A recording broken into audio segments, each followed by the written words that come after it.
What if I told you that the house plan most families dream about is the one they're more likely to actually regret? In 2025, the modern farmhouse made up nearly a third of all house plan sales in America. But here's the twist. Most people are choosing the wrong layout for actual daily life, and by floor plan number 8, you'll see why the traditional open concept is officially dead. Today I'm breaking down the 10 farmhouse floor plans families love most in 2026. What makes each one work, who it's actually built for, and the one mistake that ruins even the prettiest farmhouse on Pinterest. Before we get into it, if you're even thinking about building or buying a farmhouse-style home this year, hit subscribe right now, because plan number 4 and number 9 are the two I get asked about the most, and I promise you don't want to miss the details on those. Also, why farmhouse still wins in 2026. Quick gut check before the list. Why is this style still dominating? Simple. Farmhouse plans made up about 33% of all house plan sales last year, basically unchanged from the year before. That's not a fad, that's a category. But 2026 is changing the formula a little. The stark black and white look is softening into warmer, more grounded tones, and floor plans are getting smarter, not just bigger. Families want flow, but they also want zones. Open concept is growing up. Keep that in mind, because every plan on this list reflects that shift.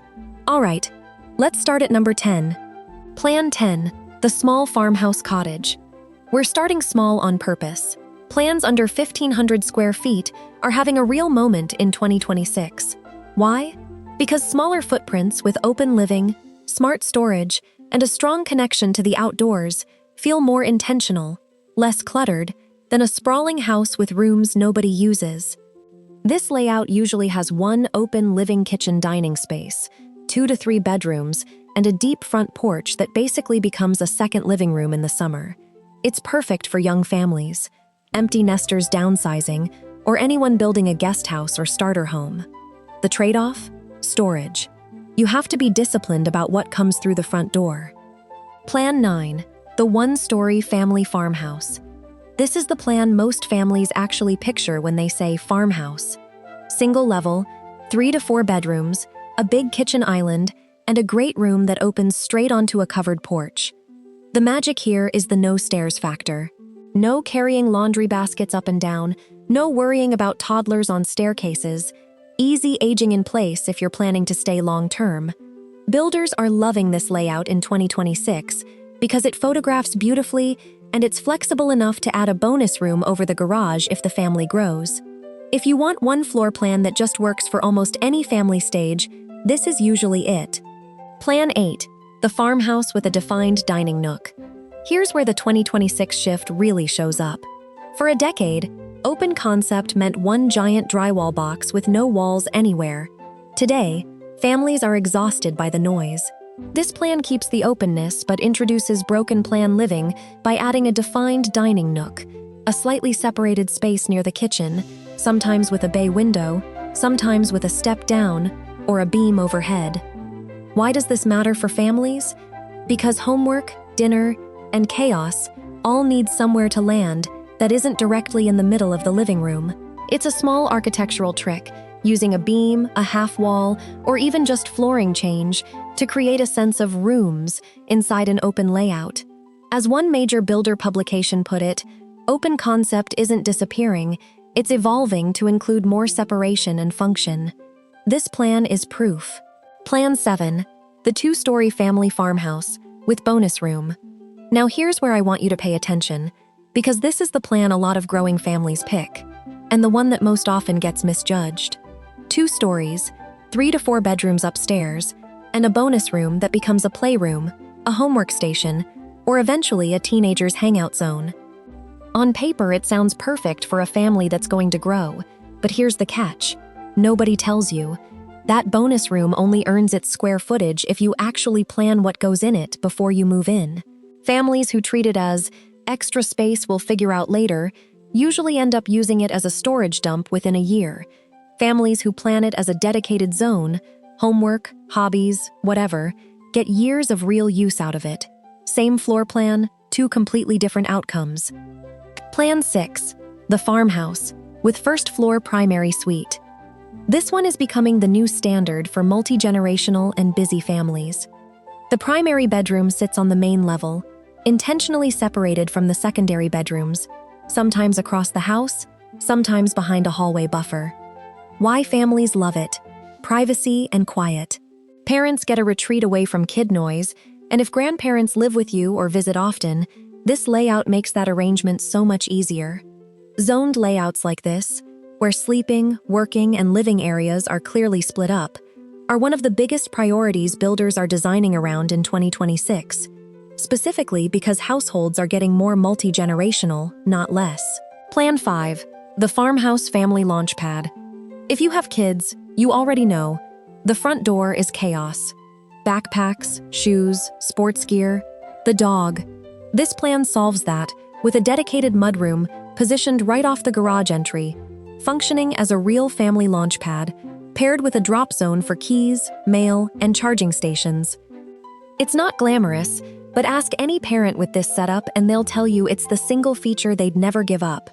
Builders are calling these drop zones, and they're showing up in almost every modern farmhouse plan now because the average family generates a small mountain of stuff every single day that needs somewhere to land besides the kitchen counter. Plan 4. The Indoor-Outdoor Farmhouse. I told you to wait for this one. This layout is built around one idea: blur the line between inside and outside. Big sliding or stacking doors off the great room open onto a covered porch or patio, creating one continuous living space. For families, this is huge. Kids can be outside while you're still cooking dinner and watching them through a wall of glass instead of a small window. It's also the layout that ages the best. You can host bigger groups, let pets in and out easily, and it makes a smaller home feel significantly larger because the outdoor space functions as another room for half the year. Plan 3. The Working Farmhouse Kitchen Layout. Every single farmhouse trend report points to the same thing. The kitchen is the actual hero of these homes. This layout features a large island, big enough for homework, baking, and gathering, a walk-in pantry, and an eat-in nook all working together as one zone. What separates this from a pretty kitchen is function. Walk-in pantries are no longer a luxury add-on. Many are now evolving into secondary sculleries, sometimes called messy kitchens, a dedicated zone where the microwave, coffee bar, and dirty prep dishes hide behind a pocket door, so the main island stays clean when guests walk in. Families who entertain a lot or who have multiple cooks in the house consistently rate this as the single most important room in the entire plan. More than the primary suite, more than the bedrooms. Plan 2. The Modern Farmhouse, with flex room. Here's the plan built for a world where half of us work from home some of the time. A flex room near the entry, not buried in the back of the house. That can be an office today, and a playroom, guest room, or homeschool space tomorrow.